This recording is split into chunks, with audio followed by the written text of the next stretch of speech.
about his past, his relationship with Kipley through their shared sponsor, and their shared goal of going to Mistrin as a party to help out Rictus's sister, and to more importantly find the two brothers, the Stoneheart brothers, that were leading the group of bandits that were using Mistrin as a bit of a smuggling port. Wow, we had a little bit of a shopping episode. People were splitting up, getting different things.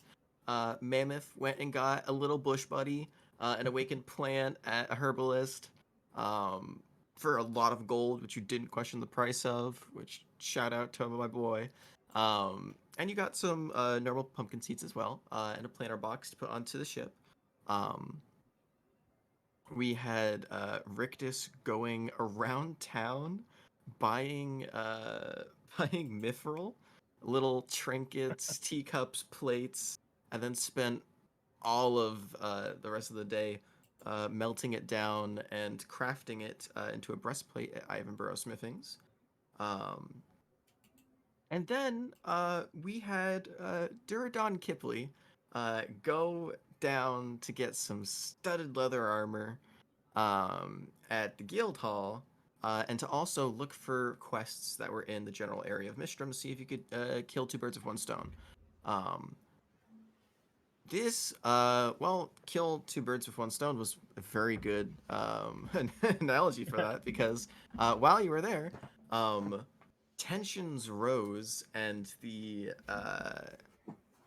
after purchasing of the new armor, Duradon asked, "Hey, do you wanna test out your new armor?" Mere moments after having a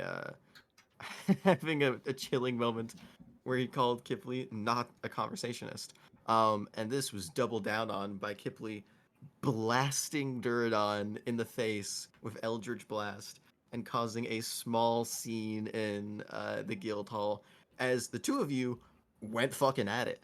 Duradon replied with two strong swipes that immediately knocked Kipley unconscious. A guard revived Kipley using some just basic cure wounds since she wasn't dead. It was a non-lethal strike.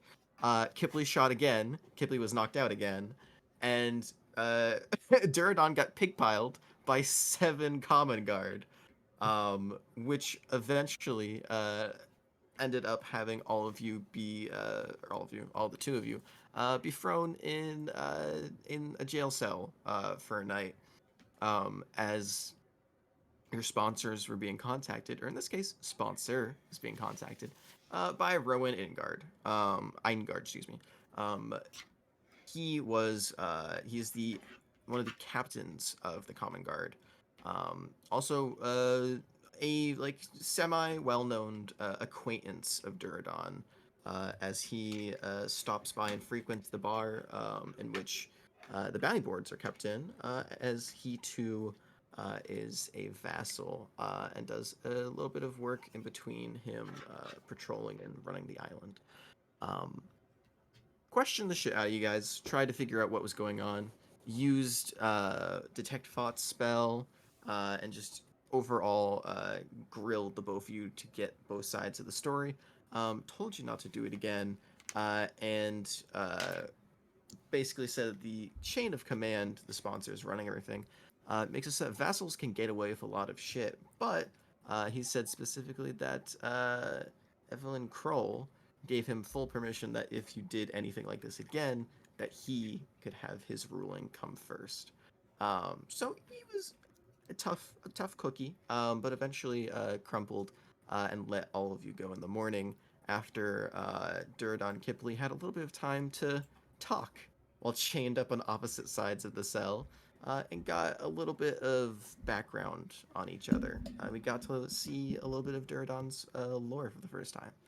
Um, but as that was going on, um, everyone else was setting sail, trying to get all of their ducks in a row. You eventually decided that the crew that you're going to hire would be consisting of the level 7 cleric, Zyrus Amaril, New Feynman as the navigator of your ship, and you got Jorg the Bowsman, this massive dragonborn fella, all of which who would be aiding you in your journey, along with 5 paid crewmen underneath Cyrus's command. Um, and you managed to do this using the majority of just the gold that was left over from the repairs. So only 50 gold had to be pooled from everybody to pay for Jorg, although it is for the month. So we'll see how that goes. And eventually, um, y'all set sail. Y'all set off. Um, as the party left the town, left the port of Paradise Peak, the Dragon's Vow had their first oceanic roll. And boy, oh boy, was it a roll. As I never thought to see the day where we have a 1 rolled at level 5. But here we are. Dreams can come true and also be ripped away. Um, as at the very end of the session, as you all were taking off and kind of just settling down for the night in the dark, foggy waters, only roughly about 36 to 37 miles off the coast of Paradise Peak, you noticed that there was a strange noise in the distance. And there was a strange shape moving through the fog, a large shape. You didn't know whether you're coming up on land, on whether you're having some sort of large creature pass by. Um, Unfortunately, it turned out to be both. As the fog dissipated and everyone's perception checks eventually started rolling high enough to see the picture displayed before you on Roll20 of this massive island of tentacles, large fleshy limbs, and on the upper crust, what appeared to be an island of rock and stone, being carried around through the ocean by this ginormous creature. A few of you remembered stories and warnings about this type of creature. As one of the more powerful individuals and allies that you ended up meeting in the depths of the ocean was Evelyn Gray, who told you a little story about her personal life, of how the Monarch of Mimics, or the Monarch of Mimicry, was on a massive island that was walking throughout the ocean, constantly following her in a attempt to get her to marry him. For what reasons? Unknown. But the most important note / key detail of that is all of you immediately know that the threat before you is far beyond your current capacity, or at least is going to be the most dangerous encounter that you have ever faced, if you choose to take it on, or if it chooses to not let you go. So, we're gonna pick up there for tonight.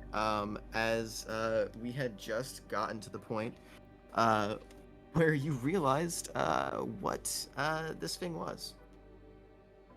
As you're all standing on the deck of the ship, the large creature, the large island, is slowly moving in your direction.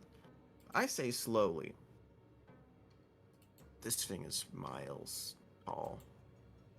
As compared previously, is this how we lost the boat? You haven't lost the boat yet. But hi, Ash. As it begins to limber slowly towards all of you, you begin to have the situation set in where that fight or flight is immediately activated in all of you. As people who are deeply connected with the world and have rapidly evolved over a short period of time, you can tell this thing is a threat. and the biggest one that you've yet faced. So, on the deck of the ship, on the deck of the Dragon's Vow, who or what would like to do anything? So change that out real quick. We're not in initiative or anything like that, but I figured that deserves a little bit more of a intense background music.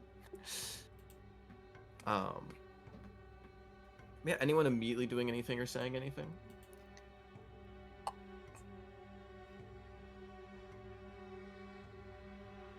Rictus is just kind of tugging at Cyrus's pant leg because I know he was standing next to her. Oh yeah, all when of they you were were huddled approaching. around Cyrus. Yeah. Forgot. He's tugging on her pant legs like we need to get out of here as quick as we can. Yeah. You see she is just staring up at this thing, with a look of absolute horror. And what is Rictus's passive perception? Passive perception. Passive insight. 12. 12. Gotcha. Does anyone have a higher passive insight than 15 or above? Yeah, I do. I have You do? 15. I have 15 exactly. 15. Yeah. Gotcha.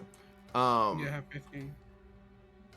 So, all of you, who has 15 above, of course, can immediately see a look of obviously fear, and also immediate look of recognition, as it seems that she too knows what this is.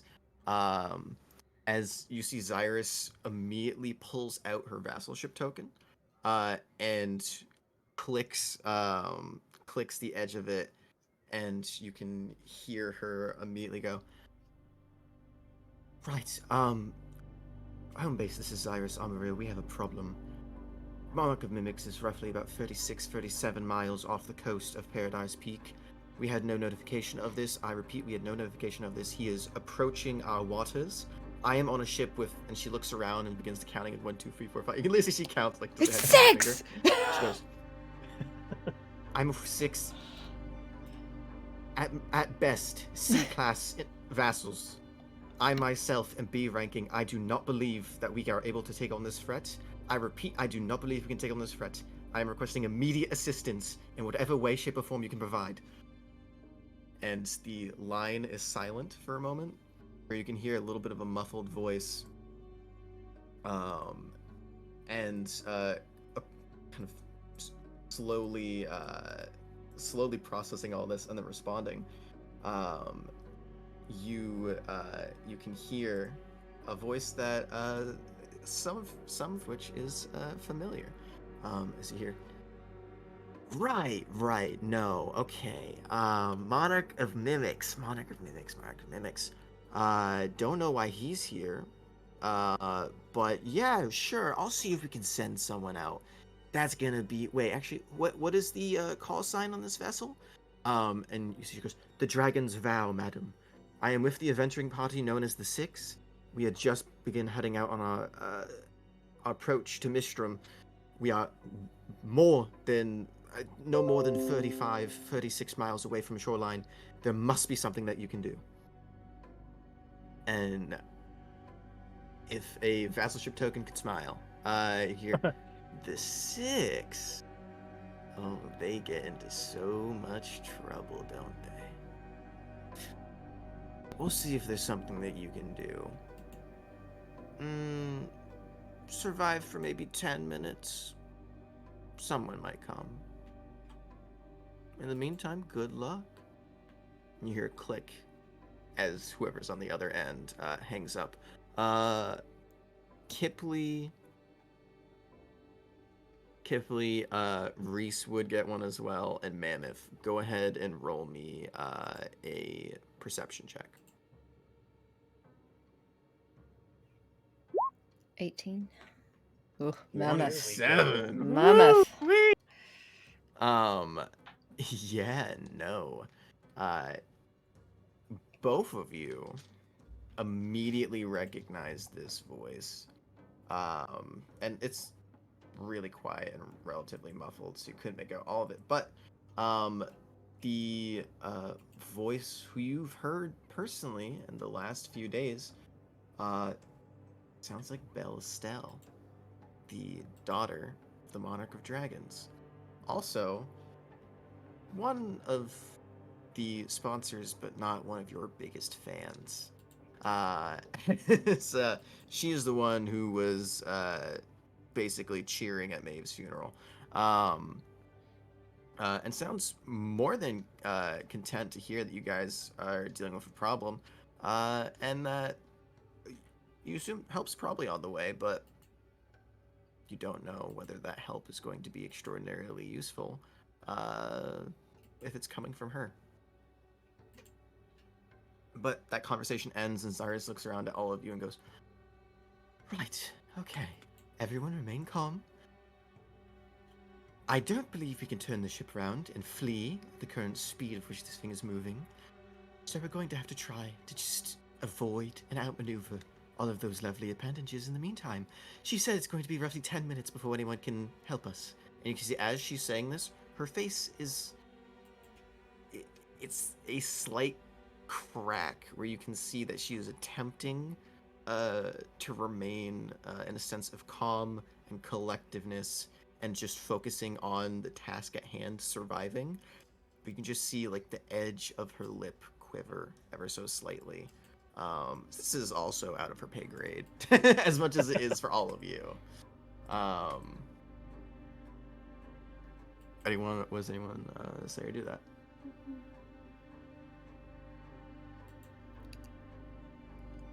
Oh.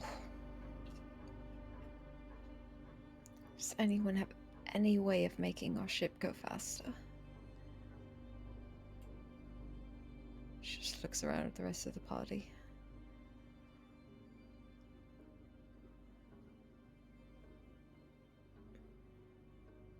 Rictus is just shaking his head.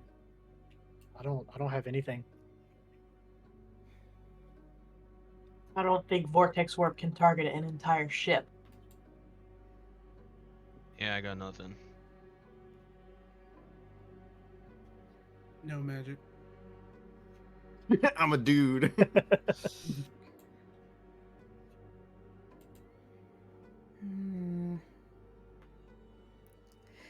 All right, what do you need us to do?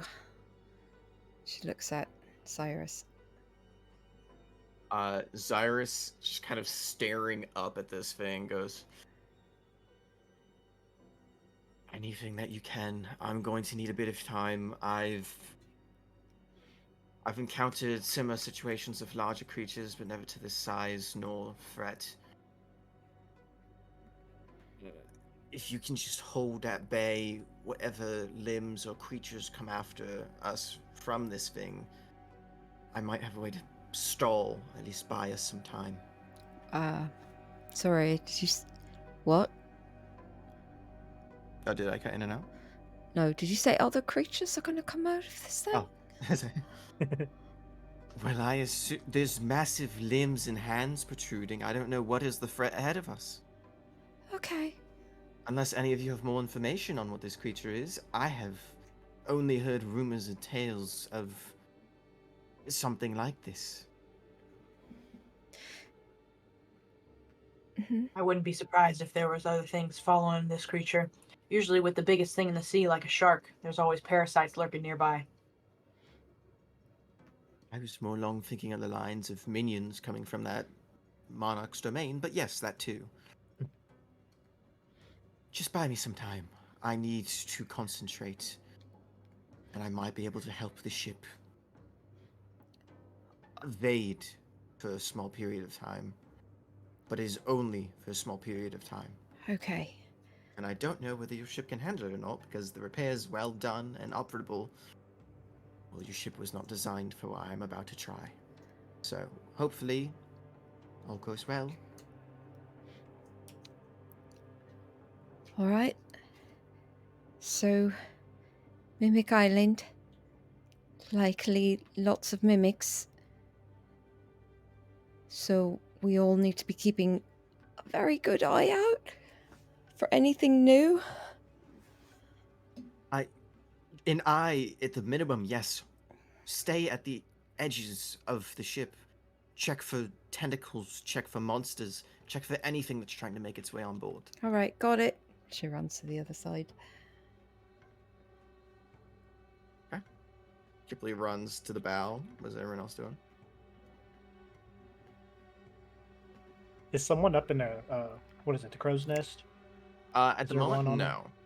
She called for all hands on deck at the very end of last session, so they are all kind of gathered, just kind of readying at their stations, which mainly 2 guarding her. There's 2 on the 2 cannons slash grapple launchers below deck, and there is 1 currently like holding the mast. Not holding the mast, holding the sails, kind of keeping them steady in the slight wind and rain that's happening. Okay, Rictus will go up to the crow's nest, but Rupert will stay on deck. So you bamf out Rupert in the token onto the deck. Gotcha. And your passive perception is 20? Cool. Yeah. You, as you bamf out Rupert of his little...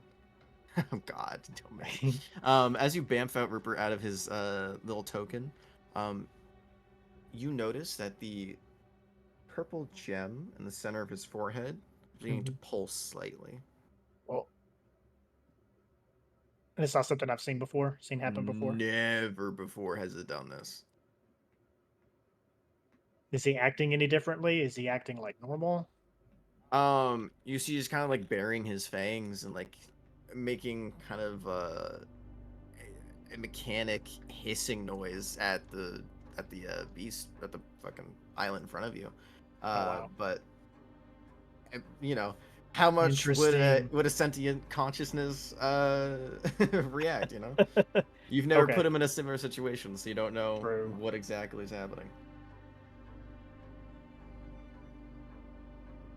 But yeah, you run off. Rest of you. Anyone preparing, casting, or taking any action or spell in the meantime? Whether that's like mage armor, any kind of preparatory action, anything like that. Mike, I do mine. Yeah, she'll do her mage armor. Sure. Cast it on. Dordan will put crystalline carbonate on his main weapon. Okay. For sure. As the island begins to approach, and it's hard to tell how fast this thing is moving because of the long limbs that are bursting through the ocean, like for the ocean's edge, kind of cresting above the waves and then slamming back down, jettisoning themselves to what you could only imagine is the bottom of the ocean as it is pulling and scraping its way towards you. With all of your passives and with the perception checks made from last time, it is easily less than 10 minutes away from you. At most, you probably only have about 2 or 3 minutes before this thing reaches the ship or gets it within range of these massive hand-like appendages. And you can see at the helm, Xyrus steps away and she goes, "New position now." New runs up, grabs the wheel, and begins positioning herself at the helm, kind of taking over from Xyrus. You can see Xyrus, hands together in almost a praying gesture, begins muttering under her breath. And you watch as the ocean around the ship begins to lurch, and you can feel the momentum of the ship kind of being pulled in a direction. And those of you who went to the edge of the ship to look over, you actually can see how the ocean in about 100-foot radius is beginning to slowly rise up and is covering the actual ship as it kind of crests over forming a almost shield of just spray and ocean water that is rapidly rotating, and you can see it's beginning to continue to rotate and begin to fully cover the ship. So now there's just a thin veil of water that is about maybe 5-6 feet thick. And you can still see things that are happening outside, but it's all kind of blurred slightly by the rotating ocean froth that is beginning to cover the ship. And as it does, like the already dark night atmosphere is only darkened further, and you hear her call out, "All hands, to the helm if you would like to continue to breathe. The rest of you," and she points towards all of you, the 6, "maintain your positions until I call for you. We only have about 5 minutes, but I can guarantee those 5 minutes." So, the rest of you who are all looking out for creatures or anything of the sort getting near or attaching onto the ship, go ahead and make me perception checks. At least 3 of you can make this check. I'll do one. Sure. Do we all need to, or just a few of us? Only 3 people need to make this, and up to 3. If you want to do 2, you can do 2 as well. I'll do it. That's a 15. That plus 7 to use. 24. 24. Okay.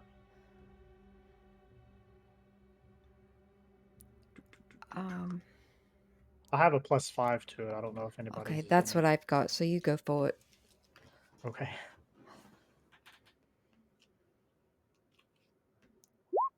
Oh, well, do I get 20.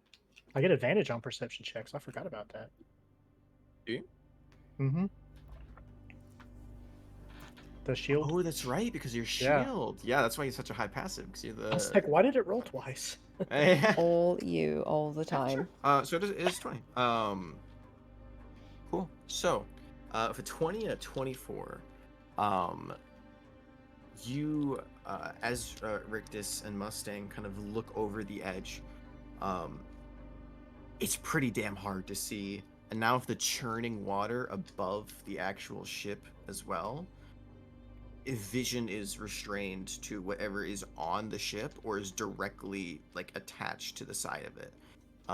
You don't initially see anything like grappling onto it. You don't see any monsters or anything like that underneath trying to make their way aboard.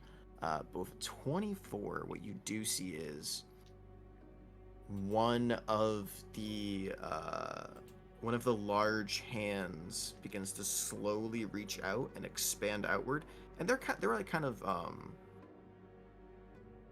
just held together before, like the fingers weren't fully extended. They were kind of almost into fists as they were wrapped up, held against the creature. But as it extends outward in your direction, you can, with 24, you can see the hand is the size of the ship and then some. And as it is reaching out, you can tell it's going to get within the ship's distance in only a few seconds. Specifically, one hand is going to get close in about 5 rounds.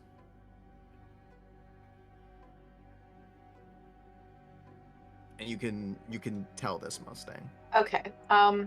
Well, I will shout this out to my compatriots and let them know that it's going down. How many feet away did you give a number? No exact number, because it's kind of just reaching out from the island itself. But in terms of how fast it's moving, I mean, it's a good 600 plus feet away. But just because how big it is, it will reach you in about 5 rounds. You know, once upon a time earlier in this session, you told me that if something was ever out of my 240-foot range, that something was wrong. Something's very wrong. Okay. 240-foot range for your Eldritch Blast. Firebolt. Firebolt. That's Yeah. adorable. And I was like, okay, I'll keep that in mind. And now it is relevant. Okay. Well, yeah, I'll let everyone know that we've got about 5 rounds worth of time before it makes impact, and there's really nothing I can do quite yet because it's 600 feet away. Oh yeah. So you yell out and warn everyone. Yeah. As kind of the warning is yelled off, everyone else can begin to see through the veil just the slight oncoming shadow of the hand reaching out towards the ship.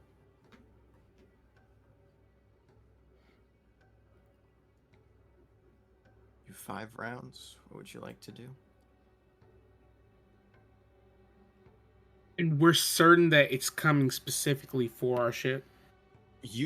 But when you originally took and look around, you were in open water. There is nothing or no one else that you can see for miles. There isn't even an island for miles besides obviously this one. You said this thing was So 600 feet? 600 feet and rapidly approaching. The hand, not the actual island. Yeah, the hand The that's hand is an approaching the extension. ship. Yeah. Okay, cool. Can I attack him? You what? Whoa. You cut out. Can I attack it? Do you have the something hand? that can reach 600 feet? No, that's not what he Yeah, said. the the oversized longbow. It'll be a disadvantage. The shots are a disadvantage. Oh but- my Oh, god, okay. that's a Oh my range God, of that's right. 600 feet? That's crazy. 150 by 600. Oh my. Wow. We took out the ruler. Duradon literally just took out the ruler and it ends right at the ship and goes, well, shit. Yeah, sure, go for it. Make your Cool. disadvantage attack. So he's What does it look like as you pull out an oversized longbow to shoot at in hand that is the size of the ship coming towards you, and no one else is currently like all in the state of attack that you are? So it kind of like the when it's kind of like compressed and collapsed, it just kind of looks like a warhammer, but as Doradon kind of like pulls it out, and of course with the help of artifice, it extends to something that is like the rough size of his wingspan. Um, and these kind of like this quiver that looks like javelin holsters, he just pulls one from the side, or pulls two, puts one between his teeth, and then like places the other for a shot, pulls back and releases. Go for it. I don't think these were gonna hit, and I'm scared of what its AC will be. But when in Rome. One in a row. A 15 hits. Okay. It's a massive that is hand. Okay. Doesn't have Um, the highest AC. How many hit Gotcha, points gotcha. though? Well, that's found out. That will be 9. 9 points of piercing on the first. The second is going to. Yeah. Exactly, Mammoth. That was exactly what I imagined too. 12 hits. Oh. Oh my god. No. You No. Oh, shit's about to do so much damage. Oh, it has such a shit AC. What do you mean you're about to? 10 Oh, because points yeah, of- yeah. yeah. 10 You points of- like as you're firing, it's like you're shooting into a cliffside. Like with how big it is and how much like you don't have a specific like target or point to aim at. You are just blindly firing for a watery veil at a hand that is rapidly approaching you. Like it is hard to hit within all the circumstances, but it's also hard to miss. because of how big this thing is. So 19 points of damage. Ting, ting. You just see just 2 large bolts jam into its like kind of just palm, and it just continues moving at you unbothered. All right. So, stupid idea. Possibly. Can anyone send messages across distances? What do you can? Yes, ma'am. Would it be worth it to send a message to Evelyn Kroll? Who? The person that this island is looking for. Mustang wasn't- kind of just scratches his head. Oh, That's Evelyn Gray, by the way. Evelyn Gray. Let me I update thought Pat my was talking about your notes. Evelyn sponsor. Kroll would I also say be your very sponsor. different. Hold Very on. different. My Yeah. apologies. Let me update my. No worries. I just wanted to. Oh, that's make sure you my knew who you're calling. sponsor. Yeah. As your sponsor, Evelyn 'cause it's like Gray. you absolutely can contact your sponsor if No, you want, but that's no. Mm-mm. Hey mom, we're in a bit of trouble right now. Come pick us up. Yeah, Evelyn Gray. Well, I feel like maybe we need all the help that we can get, so... She might have an idea on how to at least distract it. Maybe she could draw it away. I have no idea. Well, we got 2 chances, and then I can't reach out to her anymore. She looks at We the rest willing of to the take the group. gamble? Yeah. What do you all think? I mean, worth a shot. Do it. Say less. And he'll cast Sending. All right, you do so. You are reaching out to Evelyn Gray, I presume. Yes. And now I have to think of my fucking 25 Yeah. words. What'd you like to say? 25 words or less. Come on, Bard. Okay. Your freaky island boyfriend is after us.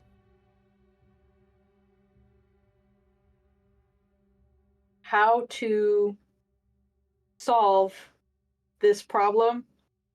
Thanks. Great message. Oh man. Sure. You cast the spell. You feel the sending go through, and as it does, you do get a response. As Yippee! yippee, as you can hear, Evelyn reach out from the other end. Okay, first of all, he is not my boyfriend. Secondly, you're in the sheets. There is a reason that I run from this creature, so I would suggest that you do the same. Okay, Mustang's just gonna shake his head. Oh, and the last bit you hear is good luck. Ah, damn it!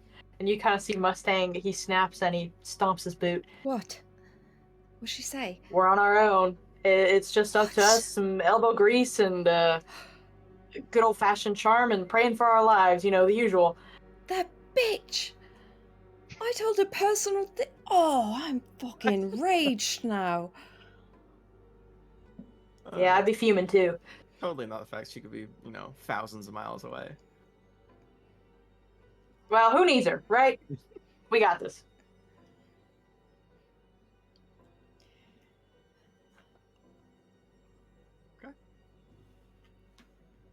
So, a round goes by.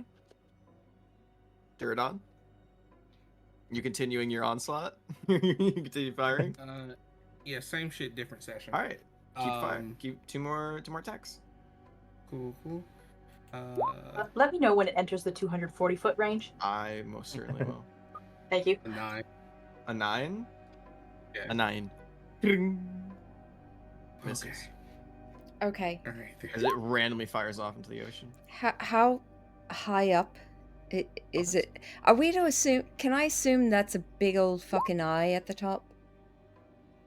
You don't. You surprisingly enough, because it is glowing and is in the dark, so it is visible. You don't see an iris. It is just a Okay. glowing core. So you're unsure of whether it's some sort of visual attachment or some sort of limb of the creature, but it doesn't appear to be, at least immediately, an eyeball. Hmm. But a 12 does hit. Another 14 points of piercing damage. Gotcha. Another ding. Bolt sticks in. Hand keeps moving. Anyone else, or anyone doing anything else? Not anything I can do yet. Okay. Third round goes by. It is now 300 feet away. 2 more shots. Yep. 2 more shots. Natural 1. Oh god. 2 16s. Yeah, nice. Those hit. The 9 points of piercing damage. It keeps chugging away. How tall does it look?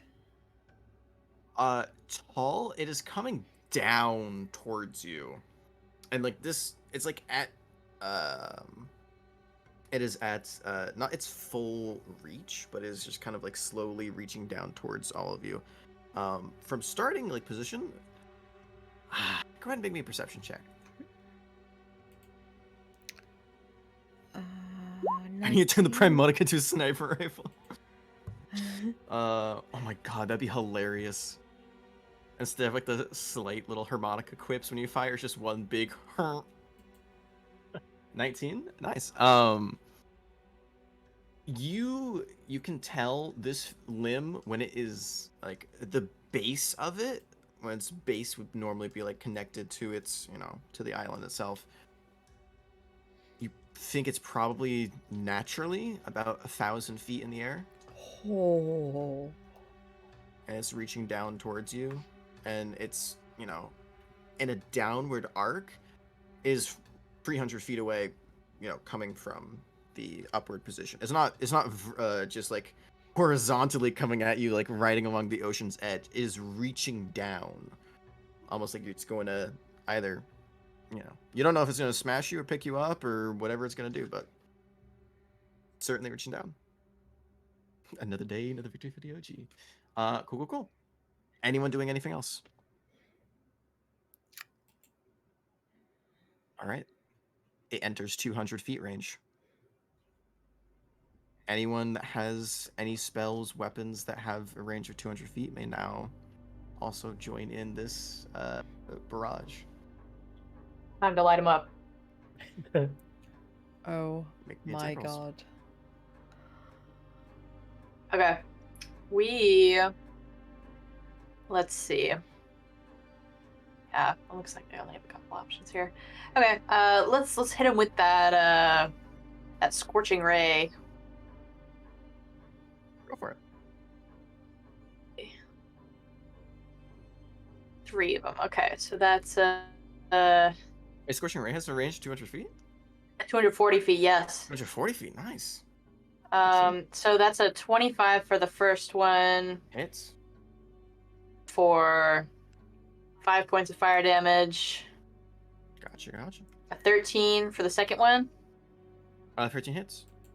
Okay, so that brings us up to 7 points of fire damage in total, and then the third one is another 25, which 25 hits. brings us up to 17 fire damage in total. Nice. Let's see, and I think that's all we can do for now. I don't think I have any. Well, no. Let's bonus action bardically inspired Duradon. Okay, bonus action inspired Urdon. Mm-hmm. Uh, And Cool.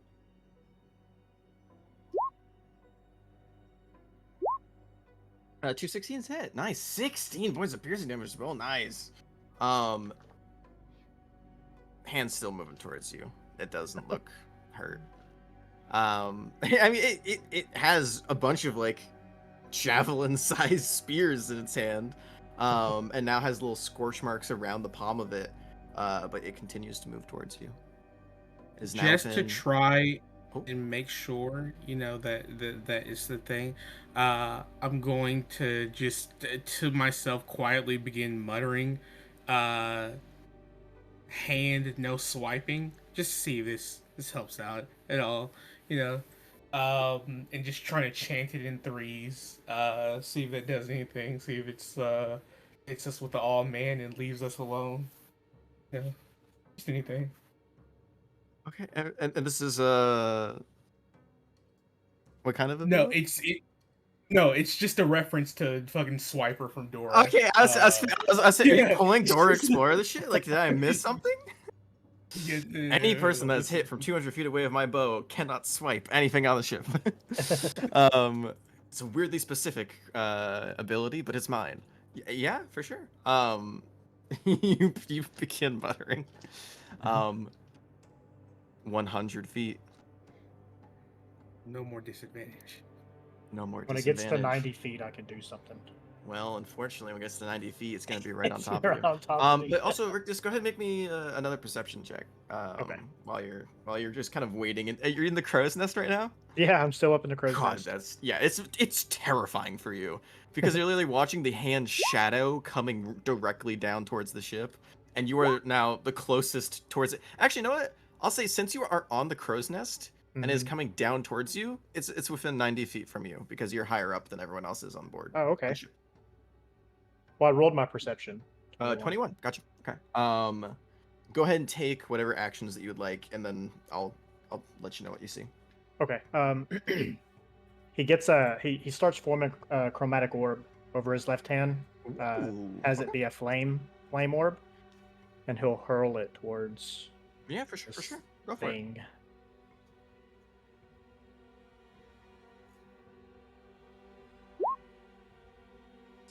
To hit. 16 hits.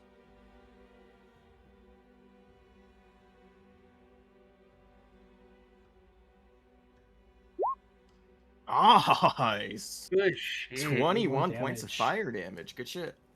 You're doing roll damage as well for your shot. Oh shit! Yeah, that's 11, important. okay. That's Another bow shot, not a disadvantage. It was a 21. Sorry, 22 and a 16 to hit. And Yeah, for sure, and 20 for damage. Okay.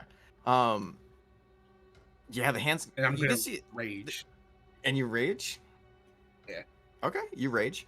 The hand looks like it has been hit by several bolts and scorched at the base of it. Does it stop moving towards you? Absolutely not. I was just gonna cast Sending to the creature and ask really politely. God, wouldn't that be funny? Just bring, hi, I'm below you. Please don't shoot me. This is me. Awesome, cool. Music, why did you die? Just one moment. But Rictus, with that perception check, you can see that Rupert is you left him down with I'm down at the helm, right? Yeah. During all of these rounds, you watch as he's climbed up the rope ladder. Is now like standing on the ledge on the rail of the crow's nest, continuing to make that like metallic hissing sound towards the hand. You can now see the crystal in the back of his head is now giving like pulsating faster and with more purple light the closer the hand gets. With a 20 perception check,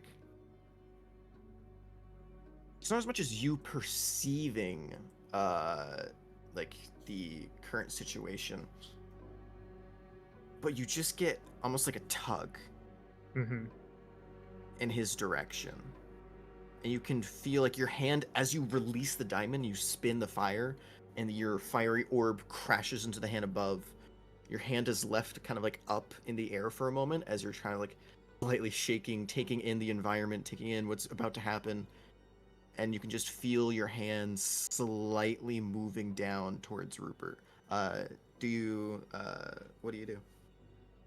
Is he to where I can like get him up to where I'm at? He's already up there with you. Oh. He's done multiple rounds of just sitting around doing nothing, and he ran up on his own. If there's a way, I'll try to pick him up and maybe hold him up. You sacrifice the baby. Well, As you have, this is obviously doing something, so yeah, why as not? you have the one hand kind of shakingly grasping towards the sky, you feel almost like a magnet slap into the back of Rupert's head, and like your hand is now stuck to the back of its head. It's not both hands, just the one kind of, let's say right hand for this scenario. Unless you cast with your left, I don't judge either way. But you just have the one hand just kind of almost glued on the back of your hand. You kind of pull, yank, and try and rip it away. It's not budging. You just feel that vroom, vroom, vroom, vroom, pulsating. And you feel a connection to Rupert that you haven't felt before. You feel in this moment this deep kind of wellspring that you've never felt in any creature, but most definitely not in your beloved Steel Defender companion. You feel he is requesting something from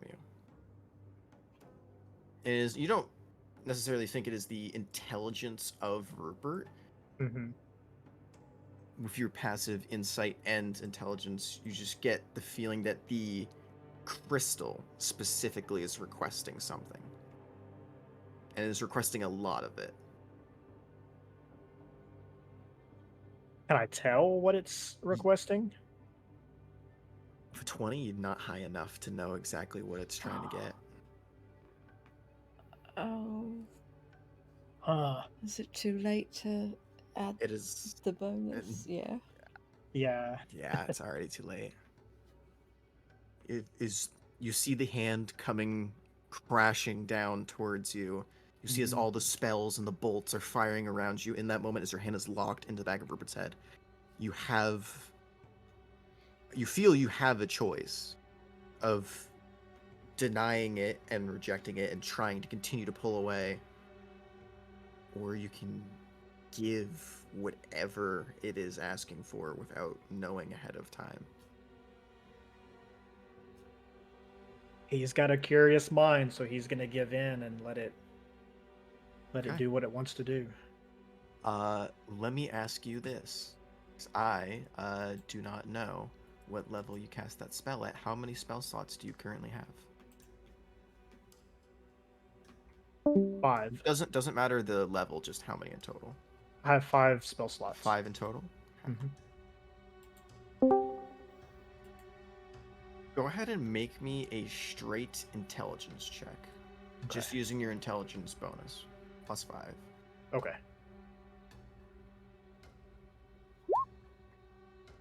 Can I? You can use I- inspiration if you want. Yeah, I was gonna say, let me use inspiration on that one. Yeah, sure. Okay.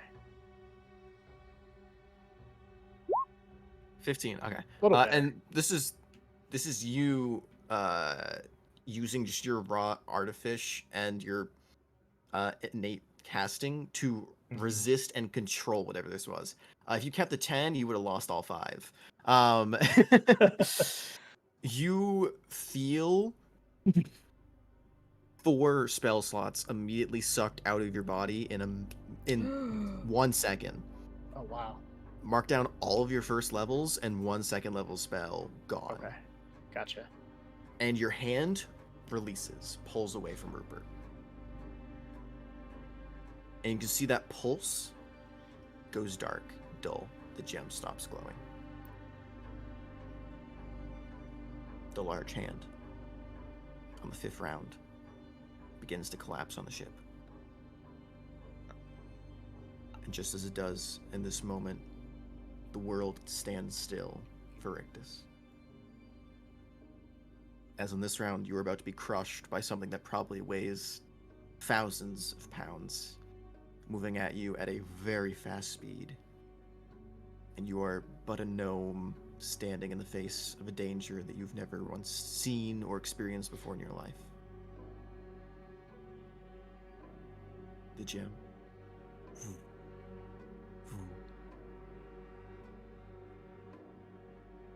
Begins to pulse once more. And you hear what sounds like an explosion. An earth shattering, air shaking explosion on the crow's nest. Everyone that is beneath, it sounds like the sky has just released a thunderbolt that has just slammed into the crow's nest above. You can hear just the sound almost like rumbling thunder as it rolls over the ship. In a split moment before the hand impacts against the wooden mast of the ship, most likely killing Rictus, you watch as Rupert, moving at a speed that you've never seen him move before, run up the length of the crow's nest and leaps from the main mast, throwing himself into the air. As he does, you watch as the metal makes this almost sound like ice covering a surface in fast formations, the same way that during the vassalship exams, when Elisa Lorfana, the ice mage, whenever she cast a spell and you could hear the frost covering the ground or creeping over a metal shield or armor piece, that large crackle, you hear a similar sound reaching over Rupert, and you can see purple agate. This purple gem begins to cover his body, forming over it and watching as it increases in size, as it rapidly explodes outward. You see an arm shoot out. Its torso rips, and you can just hear the sound of breaking metal as in a split second before the hand impacts, you hear the first audible sounds that you've ever heard leave Rupert's body. And it is a loud, rageful, crystalline roar. I'm gonna go ahead and go to game visuals real quick. As you can see, with the... It was 4 spell slots that you held on to correctly? Or gave up, excuse me? I gave up, yeah. I've got 1 second level left. The 4 spell slots, you watch as Rupert's form goes from medium to large to huge to gargantuan, as a crystalline ape emerges from the shell of the armor that you crafted back at Carter Binstrom's lab back in Paradise Peak. And you can watch as the hand impacts against the ship. It slams into Rupert. Rupert slams into the mast. And I want you to go ahead and roll me a strength check. Oh, no. And you're going to go ahead and roll it in this current form of Rupert, which is a +9. Oh, wow. You're Okay. doing so at advantage. Okay. It is against the strength of Mimic Island's hands, which I will tell you what you have to beat. Give me 1 second. Okay, that rolled low. It has a really good modifier, though. This is a contested athletics checks. You're looking to be a DC of 21. Oof. Okay. Beneath that, ship's taking damage. If you get 21 or above, Mm-hmm. Rupert's going to deflect this blow. Okay, here we go. +9 with advantage. Plus, you have the thing. Plus you have token. And that is D4? Yeah. It is a D4 if you fail.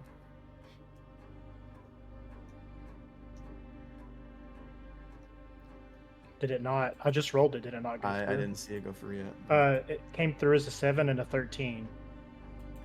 13 plus 9 is 22. Yeah. Oh. Ship shakes. You can feel the entire boat sink into the water a good 10 feet. Spray goes up onto the ship's deck. Everyone that was on the ship's deck, kind of looking down, making sure there was no monsters or anything climbing aboard, immediately see jettison of water slam into the side of the ship, spraying over your crew's faces. You almost get washed off of the actual boat from the impact.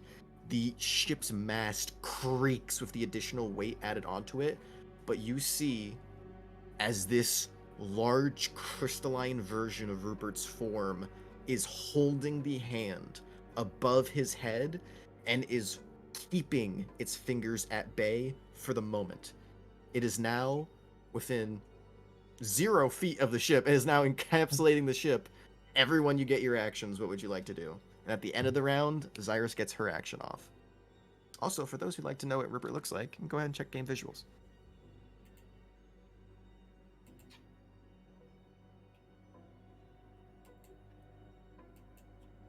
That's terrifying. Oh, for sure. That's No warning. terrifying. All of you just watched as Oh this my tiny gosh. metal monkey just ran, jumped up above the ship, and then turned into a crystalline golem-like form. I could do that. As Mammoth thinks from the bottom of the ship. Show off. How far up is the hand? Is right on top of you. I mean, is being held above the mast. So an actual relation of the ship to the hand, 10, 15 feet. Oh god, that's within melee range. Cool. Yeah, Uh, some of you. Kipley will shift. Yeah, you Yeah, shift. Mammoth's hopping on the broom. You hop on the broom. Yeah. Okay. You do so. Activate Eldritch Claw before making two Okay. attacks. Yeah, for sure. Hell yeah. Reckless Reckless. and Great Weapon. And great weapon master. Hell yeah. Go ahead and roll me 2 attacks. Pull out the glaive. 24 definitely hits. Sorry, that's a 19. 19 still hits. Don't worry, I Gotcha. calculate the -5. You are looking to And- be a 10 or above. It's Okay, not a cool, high cool. AC. Okay, cool. 11. That's it. Or 27 plus. Because, yeah, nope. At advantage. I'm thinking disadvantage because of the bow. Yeah, for sure, both hit. Both get great weapon mastery. I'm gonna pull up the calculator real quick. That's how you know you do a lot of damage. You go, hold on, I need additional help for those. Okay, so that's 23, 28, 38. 38 going into 41, 47, 55, 65 points of mixed slashing and force damage. Jesus. Jeez. So Duradon, you letting this volley of javelin-like arrows firing from above. You can see it's a massive hand, and it has an absurd amount of weight and height going down towards you. As it gets within the ship's range, you can see its thumb is beginning to wrap. It goes piercing through the veil of water, and is going to go to wrap around the main mast. You fully take your halberd, and you all watch as a large thumb is cut clean off the hand and falls onto the deck of the ship, which again makes the ship sink into the water once more as the additional weight kind of slams onto it, and the thumb limply falls off into the ocean. Huge amount of damage. Woo! Can the rest of Good us shit. do anything? The rest of us, yes, you have your actions. Bonus action was a shift, so you still have your action. Can she do Eldritch Blast at one of the other fingers? Yeah, for sure. Alright. Go for it. 21 to hit 21 hits. and 17 to hit. 17 hits. Alright. Say ugh for a 17. I know, sorry. Oh, God. Only 17. 11 damage. Good. 11. Fuck this thing. And 6. 17 points of damage. Gotcha. Part of the middle finger blasts off. Not the whole finger, just a chunk. For sure. Awesome. That's your action bonus action. Mammoth, you doing anything? Yeah, I kind of want to like hover. d- Is there a place that I can hover like kind of above the boat, but out of reach of the hand? So here's the thing. Here's the thing. Let me remind you of the current Players situation never that want to you're hear in. that. The ship currently has a veil of water, courtesy of Oh, yeah. Cyrus Emerald around it. If you leave that veil, it is not only gonna be difficult terrain, but you're gonna have to make a strength save to do so, as that's currently protecting the ship from anything easily entering it. So you can attempt to leave if you'd like, but otherwise you're gonna have to be within the restraints of the veil. No, So you that's can fine. like, I forgot about that. yeah, no worries. You can still be on the broom to access its movement speed, but Yeah. flying up may not be the best of ideas. You're still welcome to do so though. Okay, we're gonna launch a guiding bolt at whatever finger Kipley aimed at. Sure, go for it. That was middle finger.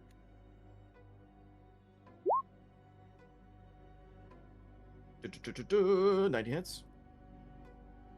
And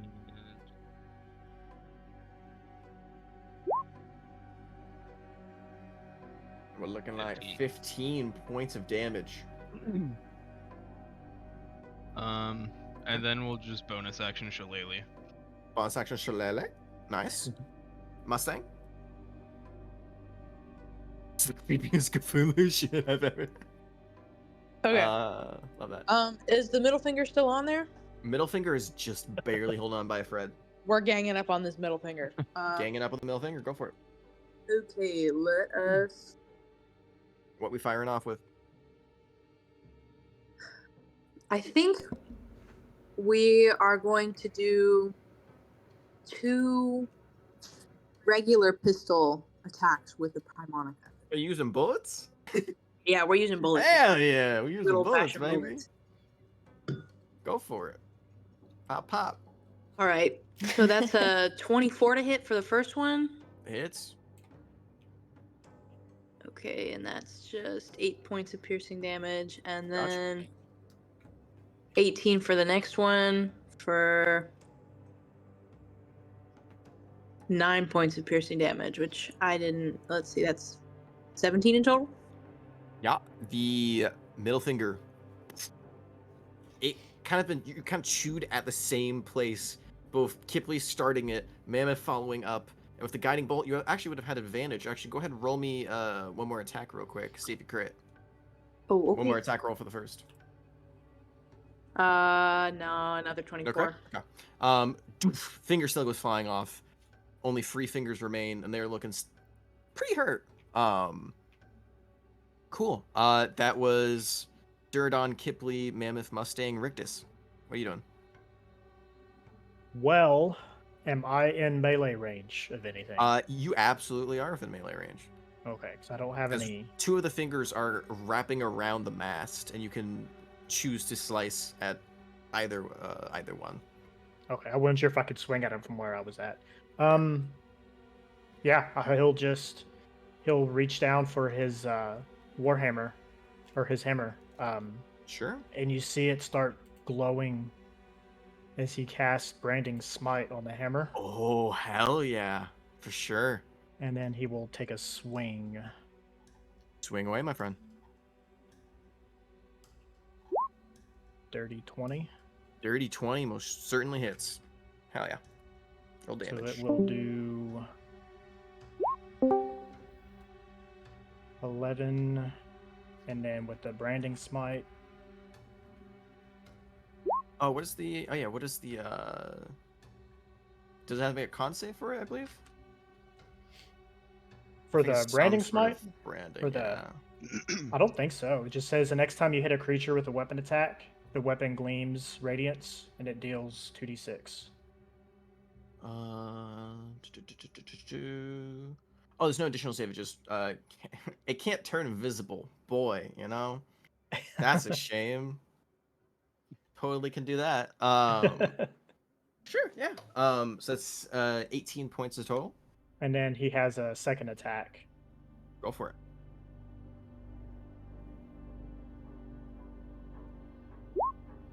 Natural Damn. 20.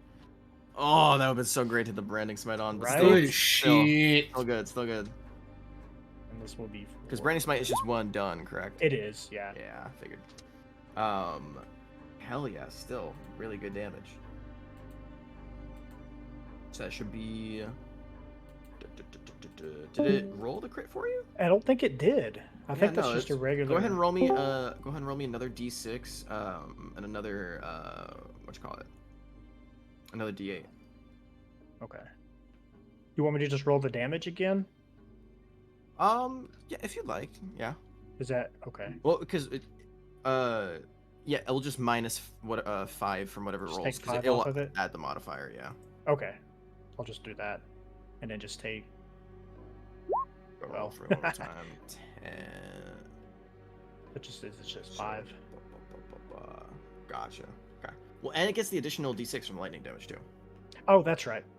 Let me roll that. So that's not. Oh, it already rolled above it. So that's 9 Oh, plus yeah, it did. 12, 21. Nice. Another finger.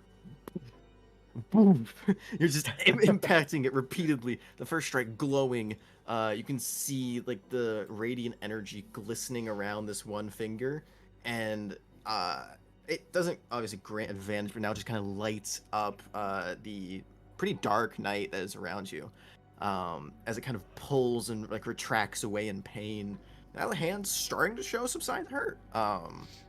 Certainly not close to dead yet, but definitely getting close to bloodied. Cool. That's your action, bonus action. Yep. Cool, That'll cool, be. cool. Yep. End of the turn.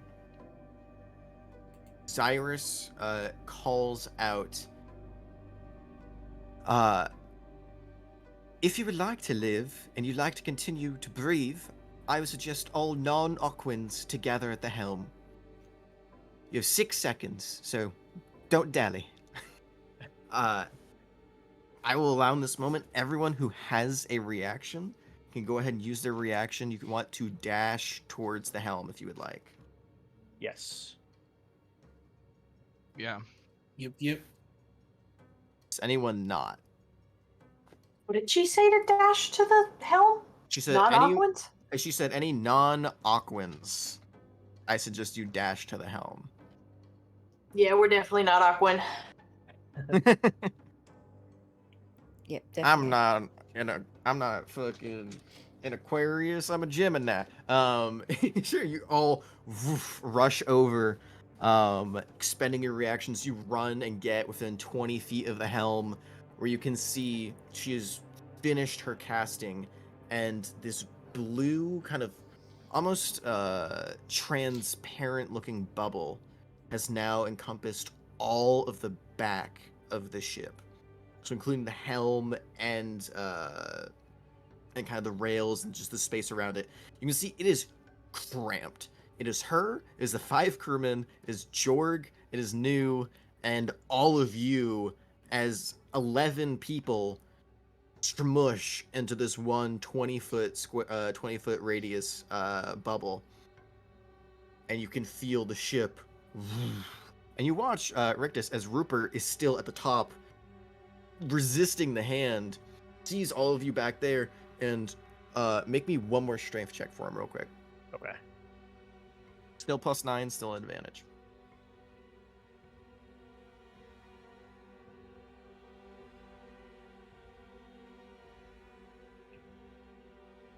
18 and an 8. Whew, 27. Rupert pushes the hand backwards. You watch as it gets flung back about 10 feet as he pushes it off, and he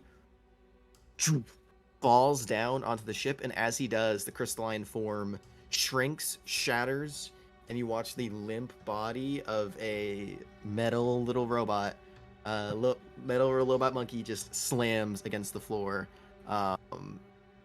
Sadly, he is going to be there for the actual end of the turn, but he'll get there next turn as the ship begins to sink rapidly.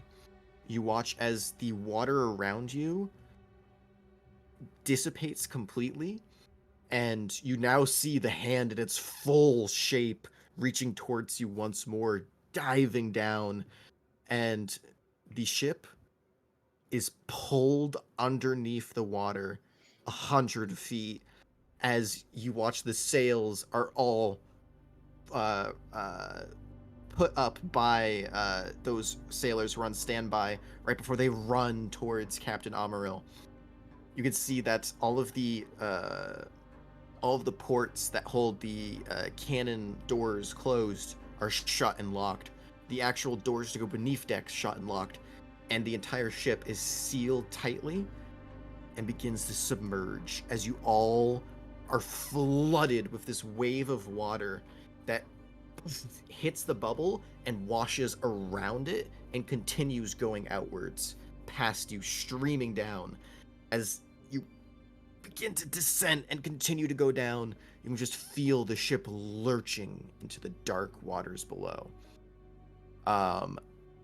The dark vision that a lot of you are blessed with can barely make out anything down here. However, one of you can see past that. As Kipley with the lens, you can see like a faint reflection in it, and you kind of curiously put it to your eye, and you can see down here these massive, probably 20-foot wide tentacles just waving around in the water, coming out from the ship, reaching and just rapidly at a speed that you can't even fathom for how large this thing is, just ripping and wildly swinging beneath it as you probably can't fully see you down here just yet. As the ship begins to descend further and further, we're all completely submerged 100 feet beneath the ocean, sailing on the Dragon's Vow. As Captain Amaril, now focusing on control water within Leomin's tiny hut, saved your asses. I am going to ask each and every single one of you to go ahead. These are going to be continuous rolls to essentially try and outmaneuver, and avoid all of the tentacles hits going about for the next couple of what's essentially going to be minutes. While within the hut, you cannot be struck by it, but it can certainly still hit the ship. So instead of me rolling a bunch of times for Xyrus over and over again, we're going to have all of you do it as well. Jared, we'll start down the Discord order. Since you got one of the best navigators around, you're going to be adding +9 to these. For the first DC, you're just looking to beat a DC 12. And it's going to go up every single time. Alright, so 3 First roll, higher, DC you 12. know? 6. 15, you clear it. New slams the helm of the ship, and you can see that the rudder moves. And the ship doesn't move for a second until Xyrus corrects the ship following New's movements. And you can now see Xyrus is a skilled captain. New is a skilled navigator. They've sailed on the same ship multiple times prior, as stated previously when she was recommending her. Although New moving the actual helm is basically like the actual action isn't doing anything, she is showing Xyrus how she needs to move the ship and how she needs to navigate around these tentacles with control water. And you can see that one of the larger tentacles, much slower than the others, makes a large sweep. New throws the wheel to the right. Xyrus does the same. The ship cascades right out of range. 1 success. Kipley. Yeah. Go ahead and roll me a d20. Adding 9 to this, the DC is now DC 14.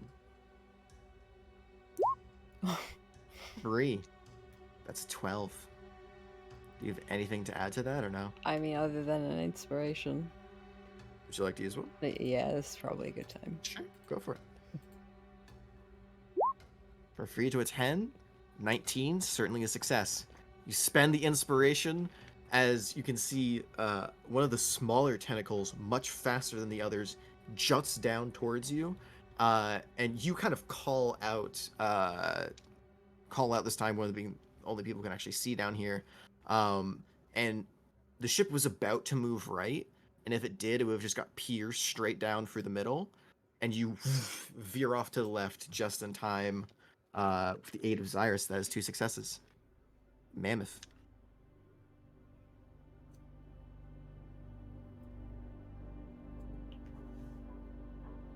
Why didn't it? Oh, there we go. 12. 21, certainly be a success. Same thing. Another tentacle, another dodge. As now Zyrus getting the hand of things, moving quickly throughout, you can see that there's a number of smaller kind of attachments. As they aren't not all limbs have hands on the ends of them. Some are just tentacles. Because it's almost like spikes and suction cups on some of these. And you can see one of the suctions was rubbing against the side of the ship, about to get stuck to it. For control water specifically focuses on that one side and does almost a push off of burst of energy, and ship kind of shoves 5 feet off and continues to move out of the range before it gets held down. Mustang, 3 successes. All right, let's do this, gang. Is it D20 plus 9? DC. It's now. Oh no, not 16. It's now 18. What did you say? DC 18 for this. Oh So you're looking to roll a 9 or above on the die. shit, I rolled an 8. I guess I should use my inspiration, huh? If you want. Yeah. You haven't found out what happens if you fail. I don't think I would like to. What is it, a D6 or a D8? It is for inspiration. No, it's for Friday. We just reroll. It's free reroll. Oh, for oh, D20s. that's right. I'm getting my wires crossed. No worries. All right. It's confusing. There's a lot of inspiration in the world. All right. What do we got? 9 or It's a die. fail either way. It's a fail either way. Yep. Cool. How many D10 do you have on you right now? In my possession currently? Yeah. As many as you need, baby girl. I got a lot. Cool. Can you go and take 5 of them? Sure. Go ahead Give and me a roll those moment. bad I boys need for to me. go get them. They're just across the room. Yeah, for sure. I could roll it for sure, but I think it's just so much, so much better this way. No, I'm a big girl. I'll roll myself.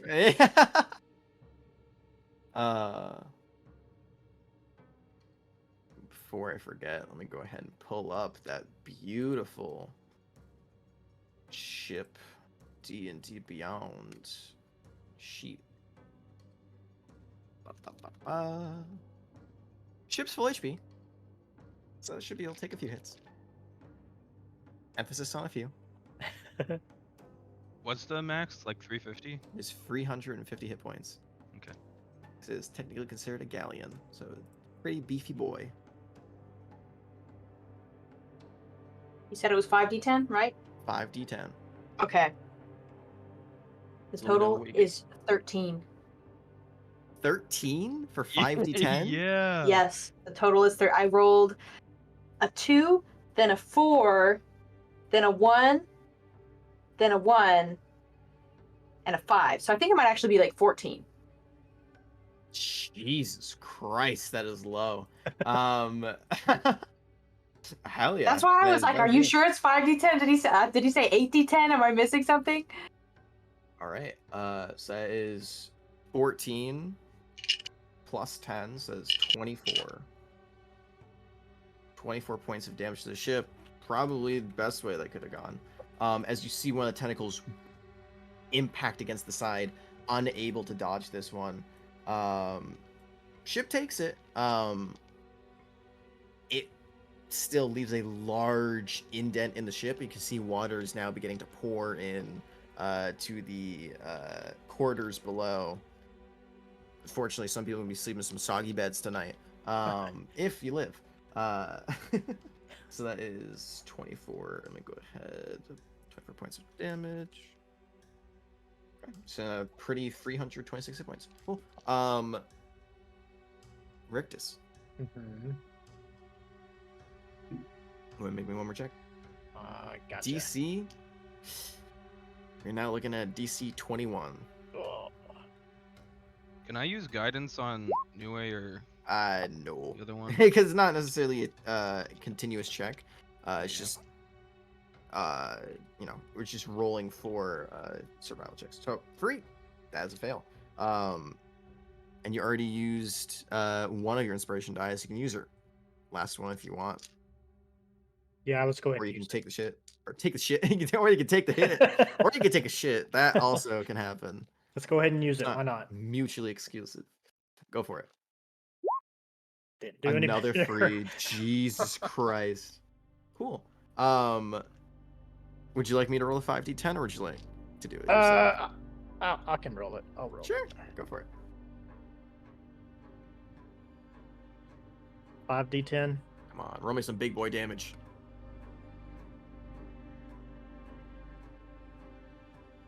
I say, was it not? Oh, There we go. Why is it 28 blue? plus, because.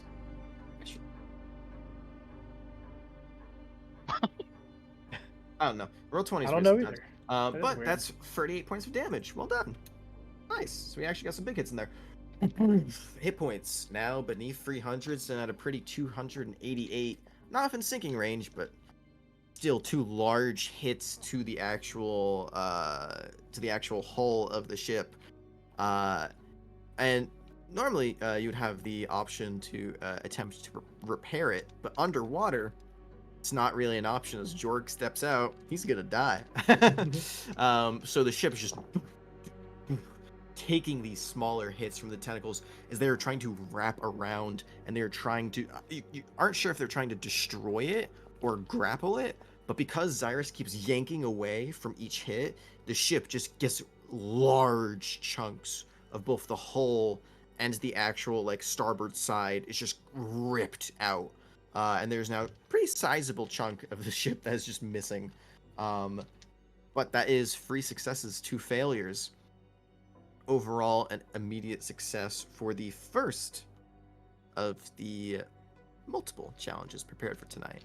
So, the Subnautica experience is a not overwhelming success, but still a success nonetheless, as the ship dives deeper and then resubmerges on the opposite side. Yes, Suicide mission. yes, Ash, yes.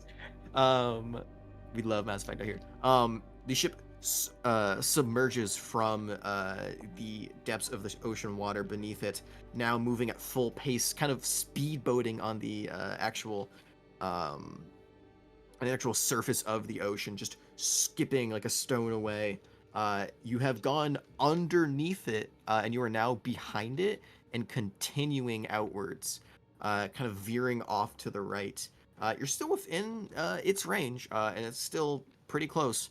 But now you see the island almost. God, I wish I had like the fucking slab rotating sound. It slowly is beginning to rotate and follow you around, and it has to turn to do so. So you gain a little bit of ground for this. As Xyrus continues to concentrate, by the way, you can see like every interaction that you've had with Xyrus so far, she seemed pretty carefree, serious about her job and about all the topics you're talking about, but just had like this relaxed, kind of like calm nature about her. You can see every single muscle in her face, in her arms, in her legs. She is at this point like kneeled and crouched on the ground, right behind the helm, kind of gripping the wood with her nails digging into them. And you can see every single muscle is tensed. She's just locked in place and is in a pure state of absolute focus. It's at this point where you can hear the large shift of the island as it whips around towards you. And now 2 hands begin to reach out towards you. It took roughly about 5 rounds last time for the hands to get there. This time, because you succeeded, you're going to have 10. So you have a full minute to prepare or do anything if you would like to do so. As the ship is continuing to run away, and you have made a decent bit of ground in between, but with the speed of the ship and the speed of the island, it is still not enough to immediately escape. So 2 hands coming around, and these are 2 freshies. The broken hands on the other side still kind of bleeding out into the open ocean. But 2 more hands begin to reach out. What is everyone doing?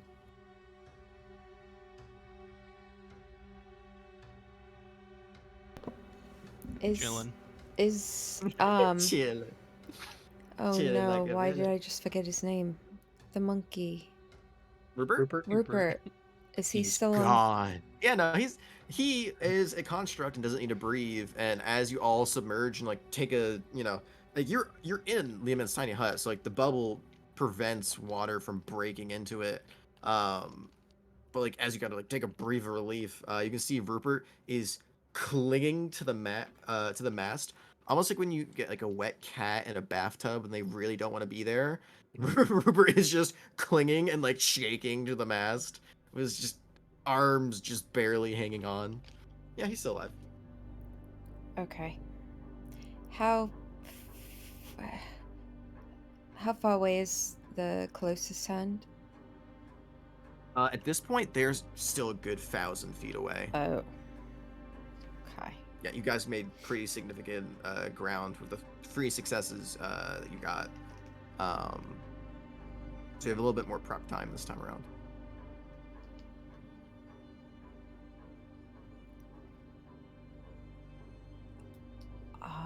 And also, it doesn't have to be combat actions during this time. If you would like to, message anyone with sending, if you like to use your tokens, if you like to do anything in between, you are welcome to do so. What's the ship look like? Like, are all the sails just? Your sails are still intact. You looked at the starboard side. A chunk of the hull is missing, and you can see like the shutters for one of the cannons has been completely ripped off, and there's about a 5-inch gash that just goes scraping from the side to the actual rails that has been just carved into the side of the ship. It's like a good portion of starboard side hull is missing. Okay. And it has remained as heavily damaged. But during this time, gives everyone a little bit of time to think about what they'd like to do. Jorg is going to go repair. So who would like to go ahead and roll his D10?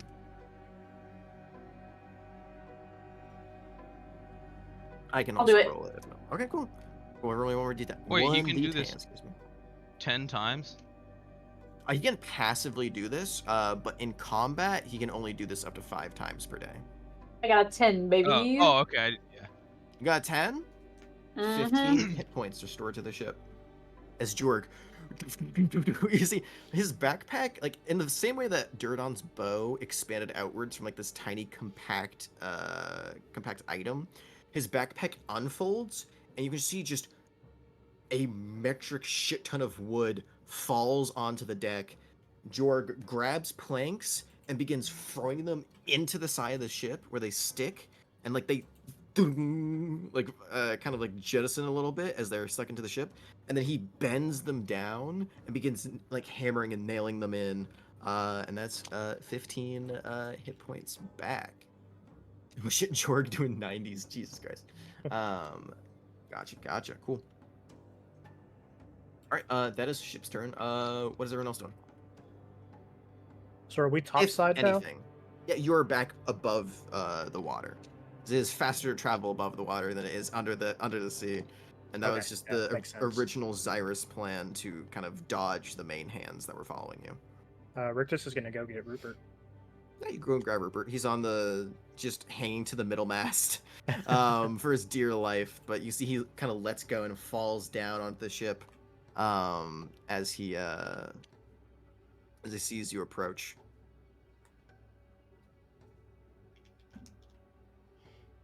There. Are you putting him in the token, or are you just grabbing I him? think I'll leave him out. We'll leave him out. Sure. Yeah. That pulse that you saw from the gem is gone. Mm-hmm. Yeah, I figured as much. Is the glow like any dimmer than normal, or is it the same? It looks about the same. Okay. Can't really notice much. You do see there's like, all of the like previous like agate crystalline form that surrounded him. Mhm. There's no remains, not even a single like piece or scratch on the metal from where it surrounded and engulfed him. Nice. Looks like Okay. he's untouched or unchanged from when he originally transformed. Okay.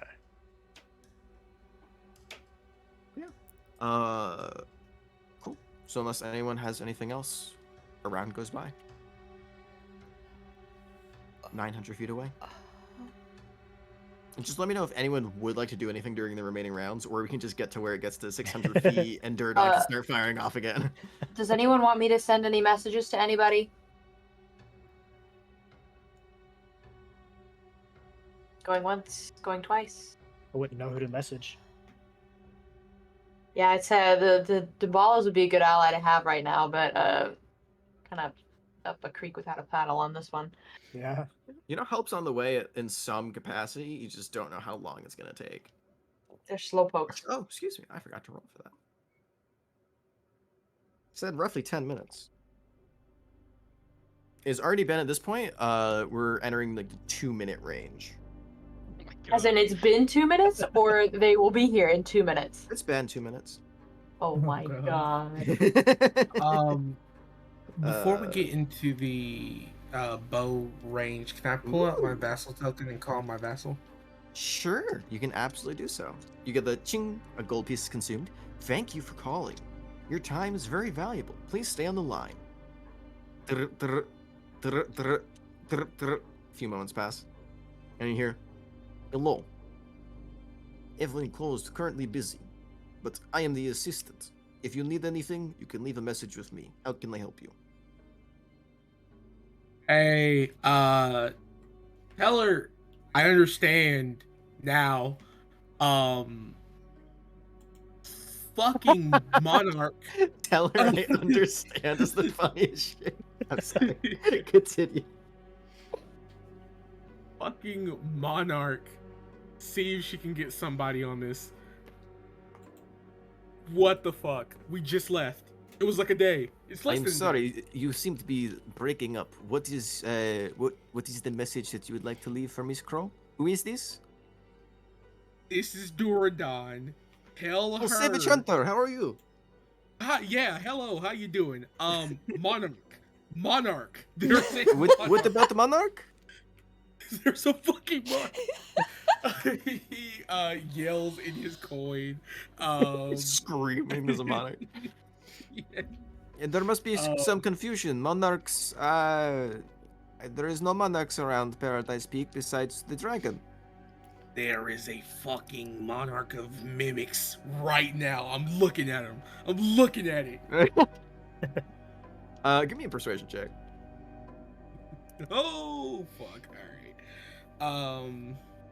Yeah, I can give you a. You can do so smooth- with your strength modifier if you would like in this case, because you can Oh, this can do a mix of like intimidation or persuasion. hey shit! I'm gonna go ahead and do. Yeah, I'm gonna do that. You said persuasion with strength. Mm-hmm. Or intimidation, Alright. whichever one's better. Oh, intimidation with strength. I'm with the shit.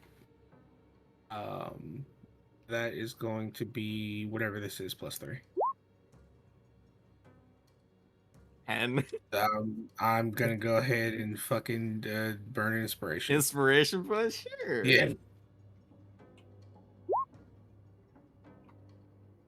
15, so 18. Okay. 18, I'm gonna go ahead and roll something. Oh wow, you actually rolled really well. You rolled a natural 16. You see, he goes, it seems that you're in great peril, Savage Hunter. From what you're telling me, it sounds like there is a monarch at your location.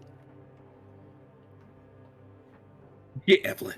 Get Evelyn on this goddamn line. Get One Evelyn. moment, please. And you hear another click.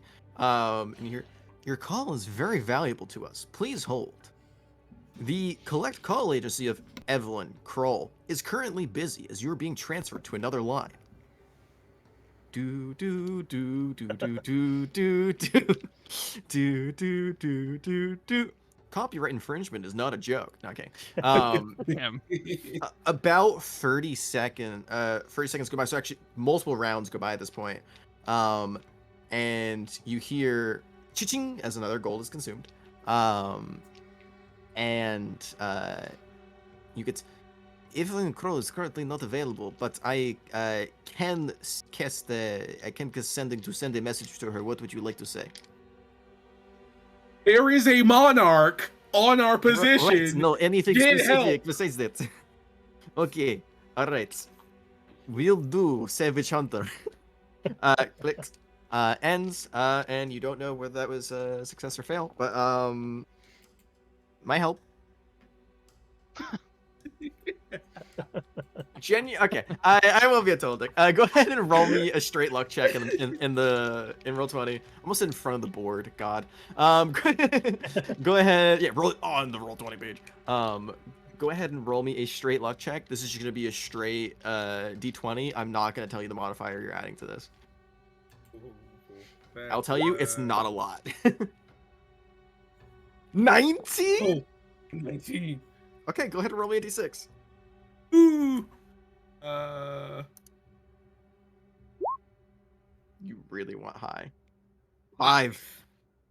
Okay. You don't know exactly what you did or how long it's gonna take, but you might have done something. Anyone else? That took you I'm gonna just average out and just say that took you 5 rounds. So we'll get back to you when it's within 500 feet as you're having this conversation, yelling and screaming into your token. Just sea mist and spray and all this fog is just rushing by you as you're screaming at 100 feet per second with control water moving you guys forward. Anyone else? What are you doing in the meantime? If anything.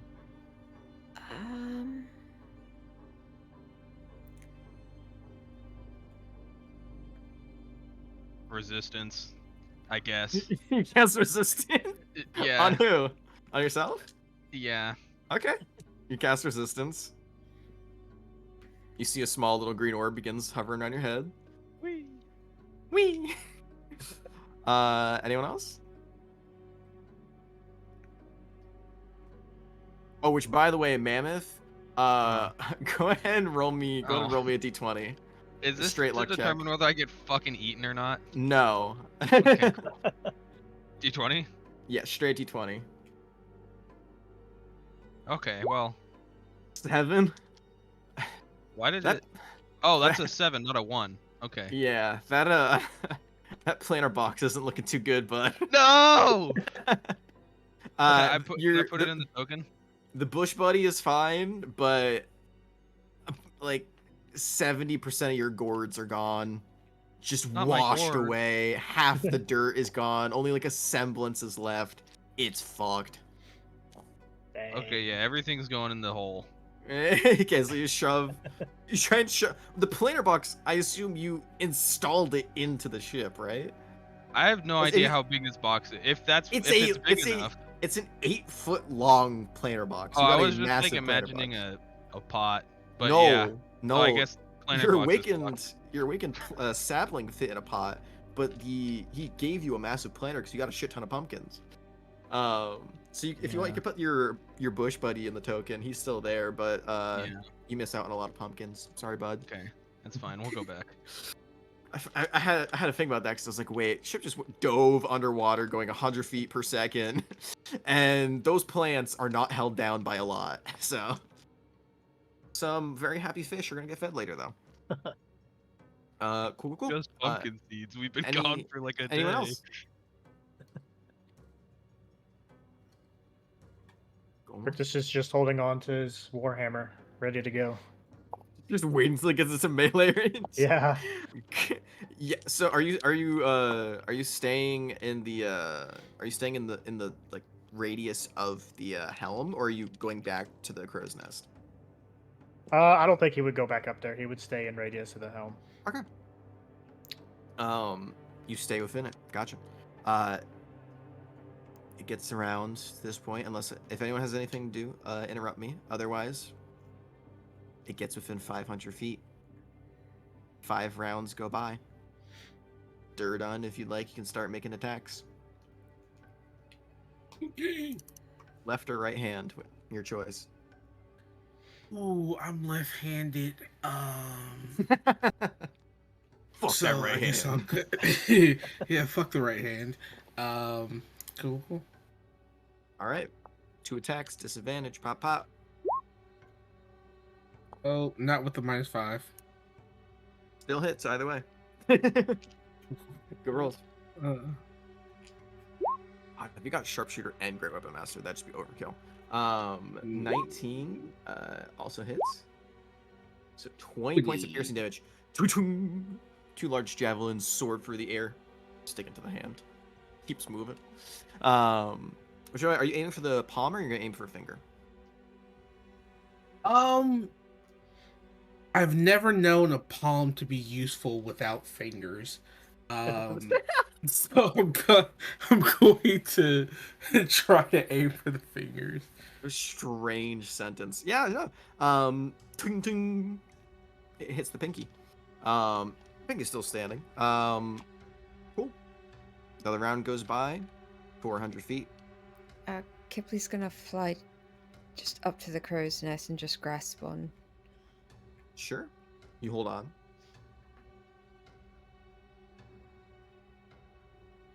And even in your bat form, as you have your wings extended, you flap up. You can feel that, like, you have to really push yourself to keep up with the ship of how fast it's moving. Mm-hmm. And as you fly up, you just get a sense of how, because when you're flying, things change for perspective-wise. As you kind of fly up to the crow's nest and hold on to the mast, you can just look up and see the 2 large hands coming down at you. Both of these are the size of buildings. And this just looks like doomsday for Kipley as she gets closer to the action. Cool. 400 feet. 2 more shots. Yeah. 2 more shots.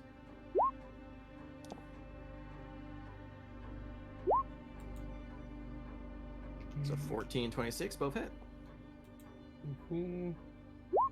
As chung chung.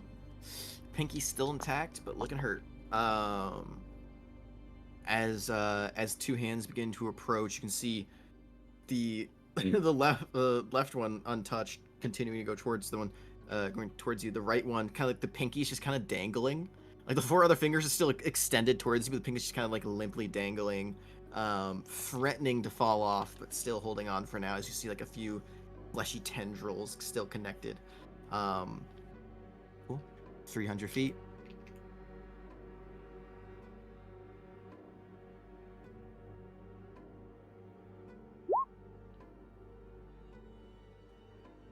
It's a miss. 14 does hit though.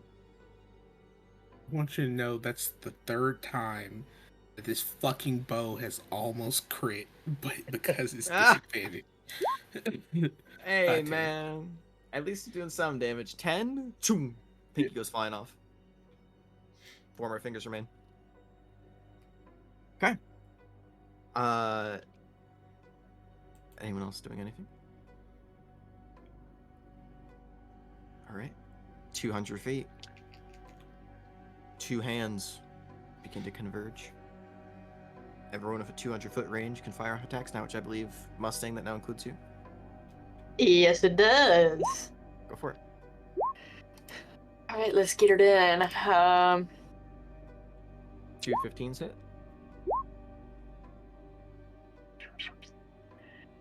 think that's Nice. justified. 23 points of damage. Okay, and 17 fire damage. What was the to hit? Yeah, it was 18 to hit. Gotcha. And this is a firebolt. Firebolt. Firebolt, gotcha. Yeah, for sure. 17 points of damage. And shooting the same finger. Index finger still alive, but hurting. Looking to beat a fresh hold on each of these, depending on the finger size. I'm gonna get 35 damage for most of these to break them. Cool. Anyone else with a 200-foot range? I assume not. Okay. 100 feet. Everyone with 100-foot attacks can go ahead and make those if you would like. Unfortunately, Zyrus, who does have that range, cannot step out of the bubble or it's going to break. So she is stuck concentrating. 10 was that? still hits. Oh, Oh, goodness me. go. Hold off anyone besides Mammoth's attack, because they'll get advantage on whoever rolls after him. Go ahead and roll me that juicy big boy damage. Oh, it already did. Nice. Yeah, I didn't know I was gonna do that. 14 plus 13. Gotcha. 27 points of radiant damage. Index finger goes flying off. Hell yeah. Go ahead and roll damage for me, Jared, as well. 13. Ooh, 25. Nice. Good shit. Mustang. I had already rolled before Mammoth did his thing. Should I just live and let live, or should I crit fish?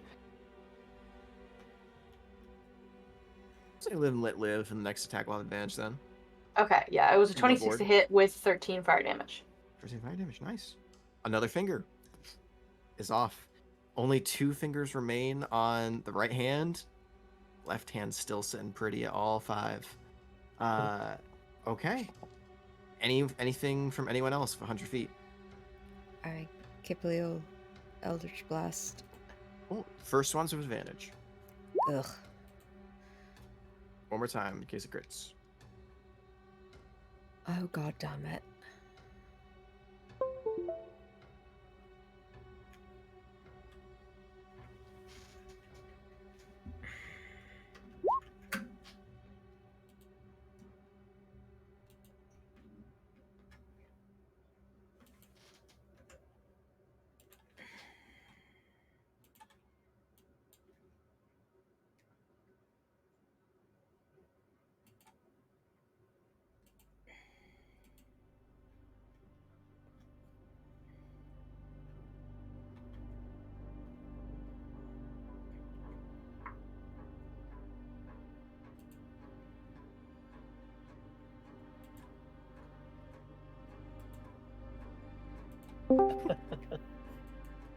Let me pull out the index for that.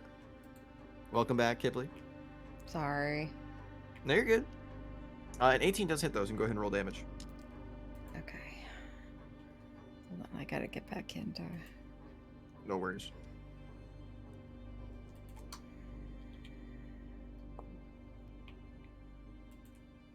I like the fucking electric guitar music. Holy shit. Goes Right. hard. Damage. Oh my gosh, my computer's going so slow right now. What is happening? Actually, wait a minute. I just realized this is Baldur's Gate theme. Wait a minute. Goddamn.